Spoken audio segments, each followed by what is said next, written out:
എന്തൊക്കെ ഓഫറുകളാണ് സർക്കാർ മുന്നോട്ട് വെക്കുന്നത്? ഇപ്പോഴിതാ സർക്കാർ വമ്പൻ ഓഫർ തന്നെ പ്രഖ്യാപിച്ചിരിക്കുന്നു. അതായത് മൂന്നാമത്തെ കുഞ്ഞിന് ജന്മം നൽകുന്ന സ്ത്രീകൾക്ക് 50,000 രൂപ വീതം നൽകുമെന്ന് വിജയനഗർ MP കാളിസെട്ടി അപ്പലനായിഡു പ്രഖ്യാപിച്ചിരിക്കുകയാണ്. ആൺകുഞ്ഞിനെ പ്രസവിച്ചാൽ ഒരു പശുവിനെയും നൽകുമെന്നും അദ്ദേഹം പറയുന്നുണ്ട്. തന്റെ ശമ്പളത്തിൽ നിന്ന് ക്യാഷ് ഇൻസെന്റീവ് നൽകുമെന്നും നേതാവ് ഉറപ്പു നൽകിയിരിക്കുകയാണ്. അപ്പലനായിഡുവിന്റെ ഓഫർ സോഷ്യൽ മീഡിയയിൽ വൈറലായി മാറി. TDP നേതാക്കളും പ്രവർത്തകരും തങ്ങളുടെ സോഷ്യൽ മീഡിയ അക്കൗണ്ടുകളിൽ ഈ അറിയിപ്പ് ഷെയർ ചെയ്തിട്ടുണ്ട്. അപ്പലയുടെ വാഗ്ദാനത്തെ മുഖ്യമന്ത്രി ചന്ദ്രബാബു നായിഡു അഭിനന്ദിച്ചു. അന്താരാഷ്ട്ര വനിതാ ദിനത്തോടനുബന്ധിച്ച് വിജയനഗർ രാജീവ് സ്പോർട്സ് കോമ്പൗണ്ടിൽ ശനിയാഴ്ച സംഘടിപ്പിച്ച യോഗത്തിലാണ് MP ഇക്കാര്യം അറിയിച്ചത്. മാർച്ചിലെ ഡൽഹി സന്ദർശന വേളയിൽ ദക്ഷിണേന്ത്യയിലെ ജനസംഖ്യ കുറയുന്നതിനെ കുറിച്ച് മുഖ്യമന്ത്രി ആശങ്ക പ്രകടിപ്പിച്ചിരുന്നു. കുടുംബാസൂത്രണത്തെപ്പറ്റി സംസാരിക്കുന്നയാളാണ് ഞാൻ.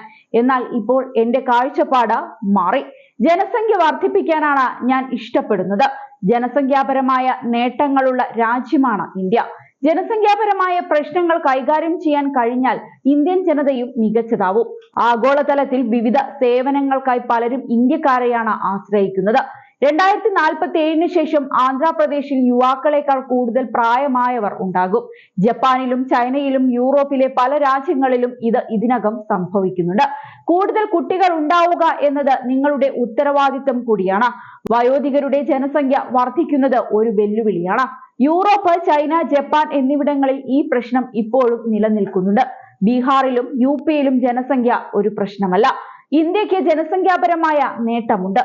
അതിനാൽ ജനസംഖ്യ പ്രോത്സാഹിപ്പിക്കേണ്ടത് അനിവാര്യമാണെന്നും ചന്ദ്രബാബു നായിഡു ചൂണ്ടിക്കാട്ടി. പ്രസവ സമയത്ത് കുട്ടികളുടെ എണ്ണം കണക്കിലെടുക്കാതെ എല്ലാ വനിതാ ജീവനക്കാർക്കും പ്രസവാവധി അനുവദിക്കുമെന്ന് ചന്ദ്രബാബു നായിഡു ശനിയാഴ്ച പറഞ്ഞിരുന്നു.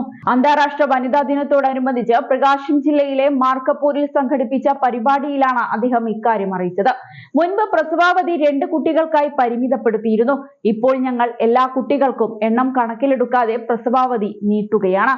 കുടുംബ വളർച്ചയെ പ്രോത്സാഹിപ്പിക്കുക, ജനസംഖ്യ സന്തുലിതാവസ്ഥയിലാക്കുക, സ്ത്രീകൾക്ക് അവരുടെ തൊഴിൽപരവും വ്യക്തിപരവുമായ ജീവിതം സന്തുലിതമാക്കുന്നതിന് പിന്തുണ നൽകുക എന്നിവയ്ക്കാണ് നീക്കമെന്നും നേതാവ് എടുത്തു പറഞ്ഞു. ഇതിനിടയിൽ സ്ത്രീകൾക്ക് 2,500 രൂപ നൽകാനുള്ള സമൃദ്ധി യോജനയ്ക്ക് ഡൽഹി സർക്കാർ അംഗീകാരം നൽകിയിരുന്നു.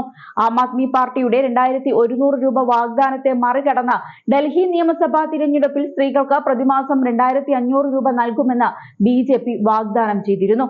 ഇതിന് അംഗീകാരം ലഭിച്ചു. ഉടൻ തന്നെ അതിന്റെ പോർട്ടൽ സജീവമാക്കുകയും സ്ത്രീകൾക്ക് അതിൽ അപേക്ഷിക്കുകയും ചെയ്യാം. അതിന്റെ മാനദണ്ഡങ്ങളും മറ്റു കാര്യങ്ങളും തീരുമാനിക്കുന്നതിന് കപിൽ മിശ്ര, ആശിഷ് സുദ്, പ്രവേശ് വർമ്മ എന്നീ 3 മന്ത്രിമാരുടെ ഒരു കമ്മിറ്റി രൂപീകരിച്ചിട്ടുണ്ട്.